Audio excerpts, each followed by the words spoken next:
third and long weekly recap video of the show where we cover the NFL and fantasy football. Today we'll be going over the winners from the TNL Dynasty League, share some words from our biggest loser about his loss, then we'll talk week 3 of the NFL. From Thursday night's brownout to Cooper Rush showing there's a new sheriff in town. From there, we'll move into injuries that could be impacting you in your week 4. And finally, we'll look ahead at important matchups in the NFL along with the matchups in our league.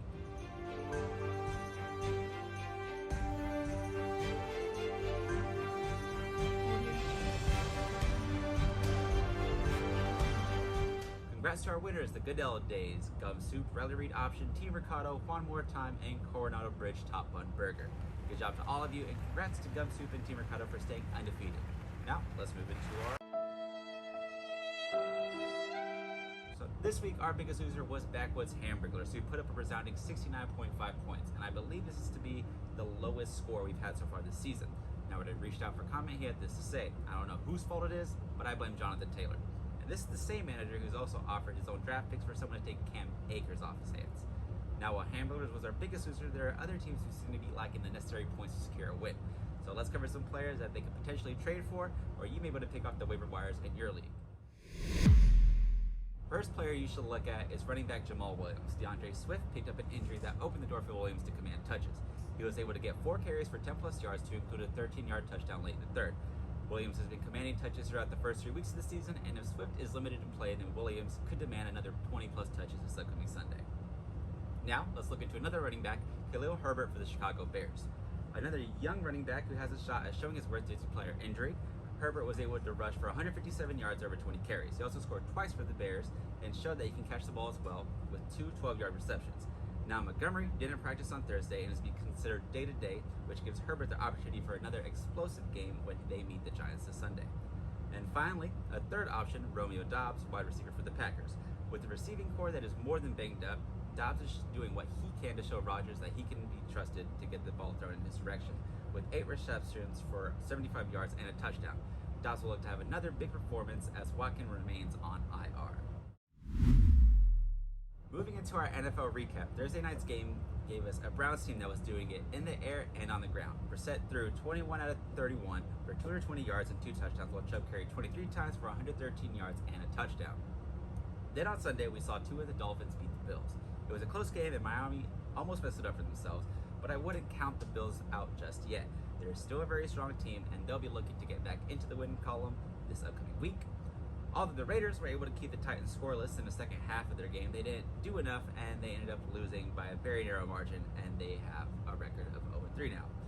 Kirk Cousins brought home another win for the Vikings, but no thanks to Justin Jefferson, who only caught the ball 3 times for just 14 yards.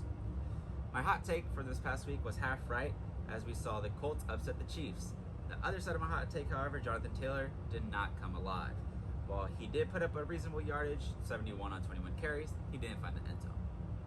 T-Law and the Jags took advantage of their situation facing a weakened Justin Herbert and beat the Chargers 38-10. And we wrap things up with Cooper Rush and the Cowboys beating the Giants 23-16 with their 2-star CeeDee Lamb and Zeke both scoring a touchdown. Now for injuries. First and foremost, I'd like to cover Tua from this past Thursday's game to start off week 4. It was confirmed to be head and neck trauma, and to many viewers like myself, he was very lucky to recover as well as he did before being taken to the hospital. Now reports are being said that he's in good spirits and he's moved into concussion protocol, with the reaction on the field being a no-go type symptom. So let's hope that this isn't the end to the season and more so his career. Now moving along from the past week for week 3, Josh Allen underwent x-rays, but he'll be fine for Sunday's game. The Bears took 2 blows in the form of running back David Montgomery and receiver David Pringle. Pringle's been placed on IR because of a calf injury, while Montgomery hasn't practiced all week, making him very unlikely to play. Running back Dalvin Cook suffered a shoulder injury, but luckily for fantasy managers, he is able to participate in practice and looks like he'll be suited up for Sunday's game in London. Another quarterback, Mac Jones, suffered a high ankle sprain in the 4th quarter during the Patriots game against the Ravens. There was a real big possibility that he was headed to IR, but looks like to be avoiding the list, and he's been practicing with the team. Jones will be considered day-to-day and could very possibly be a game-time decision, but for now, expect Brian Hoyer to play quarterback for the Patriots in week 4. Rookie Garrett Wilson left, but returned to play with a rib injury. It didn't seem to be slowing him down, and it'll be interesting to see if he continues to be targeted by Zach Wilson, who will be returning this Sunday to take his place as a quarterback. And finally, we have running back Travis Homer for the Seahawks being placed on IR. He was the team's primary third down back, but with him being sent out for at least 4 weeks, those duties will be handed to DJ Dallas. Week 4 has already kicked off, as I alluded to earlier, with the Bengals hosting the Dolphins, where the White Tiger uniforms premiered. An injury to Tua had Bridgewater taking the responsibilities of quarterback for the Dolphins, and he couldn't get the job done and keep them undefeated. Joe Shiesty was able to spread the ball around, 20 for 31 for 287 yards and 2 touchdowns. T. Higgins leading the Bengals receiving corps, followed by Jamar Chase. And when the ball wasn't being thrown, Joe Mixon was able to do it on the ground, even scoring a touchdown. And this week we have our first game in London as the Vikings take on the Saints at Tottenham Hotspur Stadium. So if you have any players, make sure to lock those positions early unless you plan on being up for kickoff. The Jets' prodigal son returns from your mom's house as Zach Wilson returns from injury, and the Jets travel to Pittsburgh to take on the Steelers. There's the potential of a running back face-off as Derrick Henry and the Titans take on Jonathan Taylor and the Colts. We have another huge quarterback face-off as Josh Allen and the Bills want to look to take a win from Lamar Jackson and the Ravens. And we'll wrap things up on Monday night in the California face-off as the LA Rams take on the San Francisco 49ers. As for the third and long Dynasty League, both Gumsoup and Team Mercado will look to stay undefeated, and teams Let's Get Swifty and Unsolicited Dag Picks will look for their first wins of the season.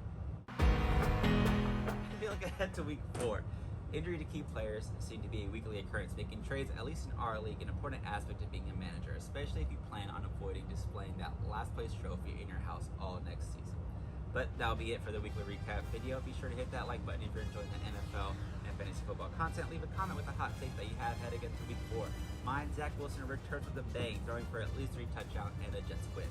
For the third and long Dynasty League, I'm Commissioner signing off.